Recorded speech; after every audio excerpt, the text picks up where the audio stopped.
o te o folofon pa tala fo le mai bonga lo tatu nu ne fo o tatu fe dai le ya so le se ferele aso se fulo le masina o geto pa tatu pokalame o to tonga mena tupu alo mai ya o se fa poponga le nei o tale mena tupu sa mo e mo mo tu tatu tala o le so le aso se fulo le masina o geto pa ilo na se ferele o le o fa mai apo fa mo tai nga wenga le fionga a o Paulo mo tino Filippo i lona tūlanga wha komisina o le matanga duenga o leo leo. Na wha maonia mai lea tūlanga e le sunga i le komisina, le fionga aua Paulo ngai tino Filippo o le sa tu le foi matangi olo, na te tau avea le tofinga komisina mo le matanga duenga leo leo. Sao no le sunga aua Paulo,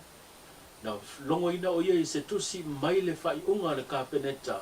ua wha mai ai lana konkarate, i le aso se fulu o le masina le nei o ke topa e pe on sila fia o le sunga awa Paulo ngai tina Filippo sa se eile na foa komisina na tanga luenga leo leo na te tau avea le to finga ina ua whama vai le fionga fui aba i lili e kinkal i le tau sanga lua o lua le sa ia tau avea le to finga komisina mo le tanga luenga telefoi nisa matatia sa au sia au tulai mai i le fionga au Paulo ngai tina Filippo i le tau avina lea o le matanga luenga Petia ne e telefo ini so faitionga na langa langa i mamalo le atunu i lungo le apio fo linga anto ai maniso tu langa na lia e ai ile lumo le fa misinonga na fesilingi ai le ami tono le fa tinonga nga wenga le tanga luenga leo leo a o yai le tanga luenga i langa taita inga pele o se tu langa faingo fia moia wai pe o na sila fia o lo fa sala lau le ava no komsina i le time nei ai na ia fa maonia foi wa ia tu ina tu fo ila na tano sanga e toi tu si tano sanga pe toi apalai e le na foa po le tu langa po to finga komsina mo le matanga lengo le leo e le o mai lo mai le temi nei po o wai nisi o le a fa pe na o na fai ai e le filinga e sa ilia ese komsina fo o le matanga lengo le leo inisio tatu tala o le tulanga o le saunga le mua le manutele o le atunu o le tasi le vaenga o lo ave ele wha mua a le whainga malo le wha totue le atua sa mo o tasi le o pale mai i le teita inga o le foi o le atunu e peo ni sina fia i le vala vai o upolu ma le motutele i sala fai le o lo iai a vaa o lo o tautua ina ile manutele o le atunu o lo malanga wha tasei le atunu o mauta o ta vale po niso mea mamafa o lo o malanga wha tasi ma le mangi le atunu pe te yane wa fa dia manino le te ta yo le tunu u se fa ta no ngai mai le amatanga le no fo inga a le tu va antu yo le te ta yo le tunu le fionga la u le ma dia tole o templa tai va forces meet moni si le tong tinga o lo abi ele si la mar va ai le fa nga malo ni le ya awoni to tu la mai le tu lang ya ese lava se va a fa va no mo le malu le tunu ese fo i se va e fa va no mo ta mama fa po ta va o se fa mo ponga le ni ta ia o tate fa solo pe i me le u fa ta tia on me fo nei o le fuanga le fa tino o me la u align man me o man ta pena mai i le last 5-10 years priority temini nei o se fu maloloina. Secondly, o fela wa inga o tātou tangata i waa ma mena o tōsi fiu ma liu tangata i waa o leo whaatasi o tangata mta bale. a o iai le tātou tunu i le amatamatanga o se tasi o whaalawi loa po se tasi o proketi mo le se fulu lua masina o le te te atu lea po le lea i atu i whainga whaasolinga tu la whono po le whaonga aina o whalau whasaina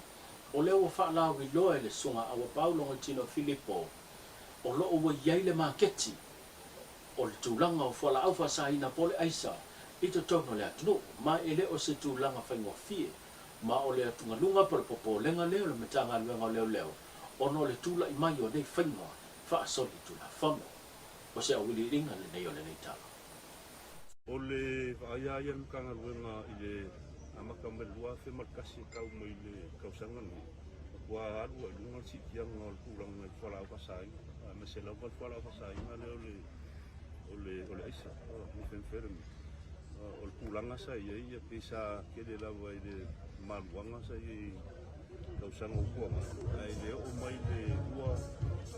olu o le sabuanga i ua olu li o le pawai maunga mare mai kaunga nganga ua nga i ua le pawai nga le kato kora pasai ele o koe transit point na kako ora wo ye yel ma ke kilo wo ye kemi koe transit point na kako ora wo ye yel ma ke kilo wo ye kemi ngi kono ka o le nganga wa maka po yung fa solo inga nga i lalo i le ma ko la ko e fa ai ko la fa sai ele nga ka po ide o le afianga po yo kama ka be ko la nga se ye pisa ke le nga oli i no fa pe fa mai ko la fa sai le wa mai ka winga ke ni wa maka na ke le wa ko i le ku pa le kama ka la ko fa mai ko la fa sai ma yo isa o ko le nga ke le na le ni ka nga ai o le susunga ia Mikaele o se tasi o tamari i fai business o na ina le fale ainga o fai ngoina o le Palace Kitchen o lo i tau ese o se tasi o tangata e lawi lo tele le tūlanga o le fai tongala waina e le ngata ina faila na business o na ina le fale ainga ai o lo o faatino lavala na ngā ruenga o le sapalai le o fua o fai le anga o fua tongala waina e le ngata o no fuanga i maketi ese o fale o loa po business po company ai me se fo ia no fuanga o lo ia i tangata ma tu e pe ma ku fo lele ia o so se space out fangua como fai ia o fa nga e uki fangua o me fenga ke encourage i kanga ku kaulanga you can just one of this lua fa ongo lettuce vai fango ku vai fa fole fa ko o fale ma me esa palai mai ka me kia onga ma me fa penga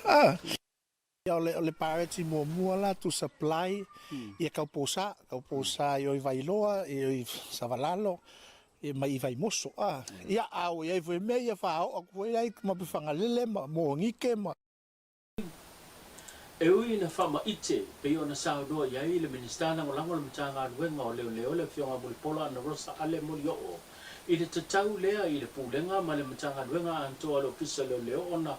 whaatino ia siaki mo le te i atu i ngā ina o whala au whasaina o leo o whaadia manino le fionga awa pa aulo ngā tino Filipo le sa abea ma komisina le mitanga aluenga o leo sa whaatino e fo i le pulenga le tanga wenga leo tulanga o fia siaki pitayane ono le tulanga uti le seleni e pe ona tu ina mai e le srasolo lato fatino ina ia siaki mazani e lima se funta na tanga te totasi o le mafuanga le na le fai ona fa wina le pokalame e tu sai ma le tulanga le paketi leo lo ia nei lo tato tuno o se fa poponga le mevita